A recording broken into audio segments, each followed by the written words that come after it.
जय भोले।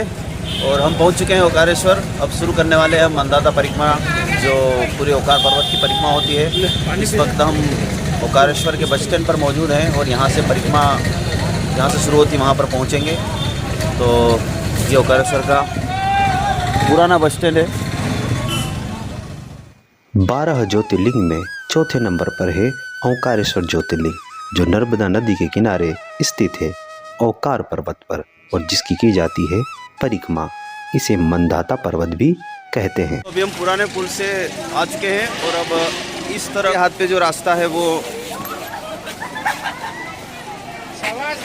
ओकारेश्वर के लिए जा रहा है।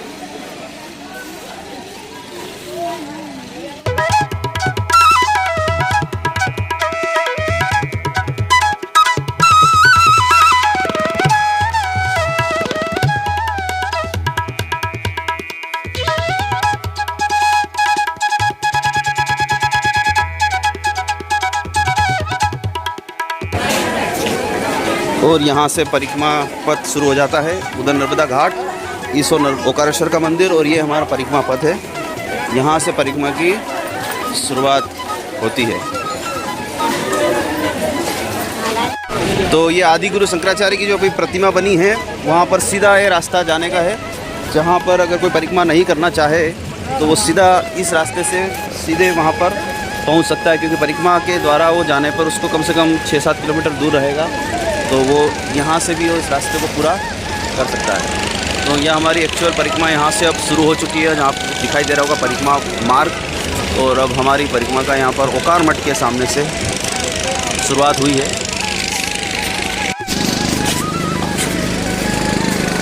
नर्मदे हर हर हर नर्मदे।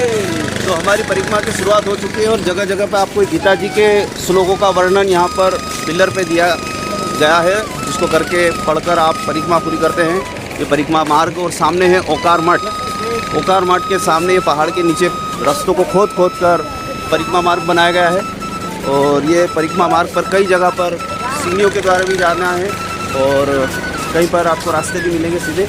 लगभग 7 से 8 किलोमीटर की यात्रा है।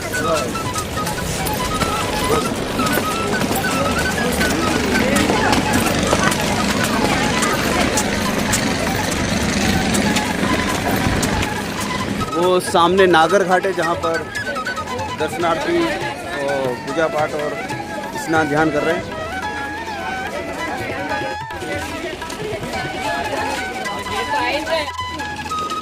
तो परिक्रमा पथ पर यहाँ पर सर्वप्रथम गणेश मंदिर, यहाँ पहला मंदिर आया है गणेश मंदिर, और धीरे धीरे परिक्रमा आगे बढ़ रही है। परिक्रमा पथ के 700 मीटर लगभग पूरे हो चुके हैं, और जगह जगह पर आपको इंडिकेट करते हुए दिखेंगे कि आपने कितनी परिक्रमा पूरी कर ली है। और रास्तों में ही ये इस तरह के गीता जी के श्लोकों का अनुवाद सहित यहाँ पर वर्णन किया गया है पिलरों पर, और अच्छे तरीके से समझाने की कोशिश की गई है।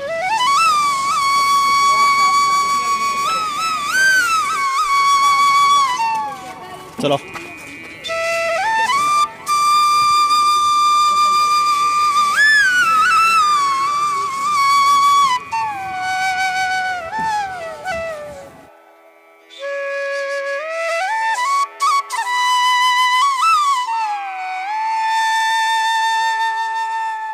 ओम नमः शिवाय। ये है केदारेश्वर महादेव का प्राचीन मंदिर। यहाँ पर श्री यंत्र की आकृति में ऊपर की छत आपको दिख रही होगी।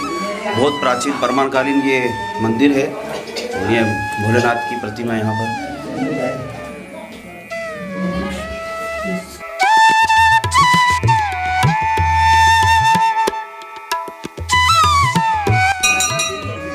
तो अभी परिक्रमा पथ पर जो पहला परमाणकालीन प्राचीन मंदिर है, नागर शैली की परिक्रमा शैली में इसको बनाया गया है। ये केदारेश्वर महादेव मंदिर है, और इसके बारे में एक प्रचलित कथा है कि ये पांडवों द्वारा निर्मित किया गया था। इसकी महिमा केदारनाथ से की जाती है, क्योंकि केदारनाथ यहाँ से दूर है, और यहाँ पे जब वो तपस्या और रुके थे पांडव, तो यहाँ पर आकर उन्होंने इस मंदिर का निर्माण कराया था। तो उनके दर्शन करना केदारनाथ के दर्शन करने के बराबर समतुल्य है।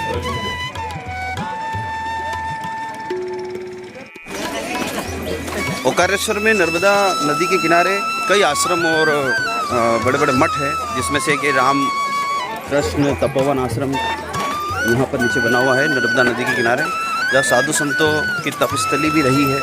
तो कई सारे मठ और उनके मठाधीश्वर यहाँ पर विराजते हैं। लगभग 1 किलोमीटर की यात्रा हमारी पूरी हो गई है। आगे हम अब जा रहे हैं संगम की ओर।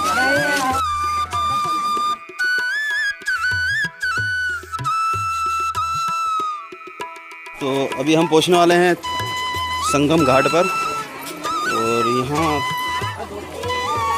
ये रास्ता वापस रिटर्न आने के लिए उधर जाएंगे, और ये रास्ता जा रहा है संगम की ओर।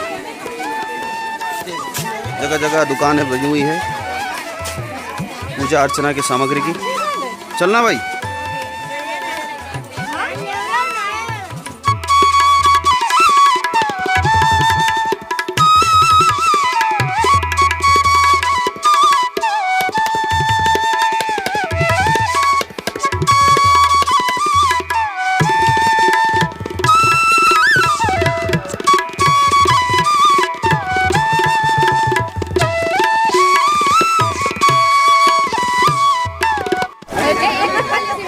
तो ये स्थान है ओंकारेश्वर का संगम स्थान। यहाँ पर ये नर्मदा मैया है, और यहाँ पर एक भोलेनाथ का मंदिर जो पहले पूरा बना हुआ था, लेकिन बाढ़ के कारण ये बह के चला गया। अभी इस वक्त हम जो खड़े हैं संगम स्थान पे खड़े हैं, ये नर्मदा मैया है। उस तरफ जो है वो कावेरी नाम से जानी जाती है नदी। यहाँ दोनों संगम होता है नदियों का, और ये स्थान कहलाता है संगम त्रिवेणी का स्थान।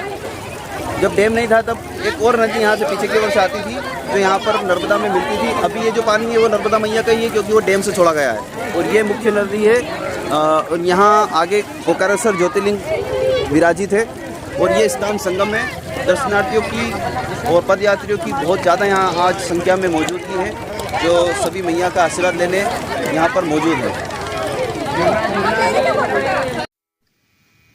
परिक्रमा पथ पर संगम के बाद स्थान आता है द्वारकाधीश मंदिर और ऋण मुक्तेश्वर महादेव का।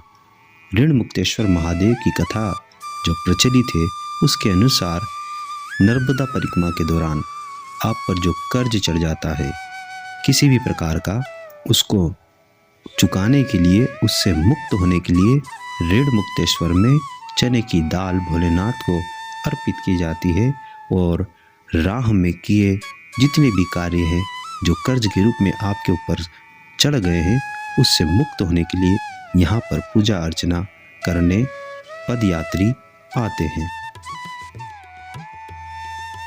और इसी परिसर में द्वारकाधीश का मंदिर भी विराजित है। इस तरह मंदाता पर्वत परिक्रमा के मार्ग पर आता है धर्मराज का द्वार, जो ऋण मुक्तेश्वर महादेव के बाद है। धर्मराज का द्वार जो 11वीं शताब्दी में निर्मित है, परमार कालीन, बड़ा मजबूत और विशाल दरवाज़ा, जिसके नीचे से पदयात्री गुजरते हैं।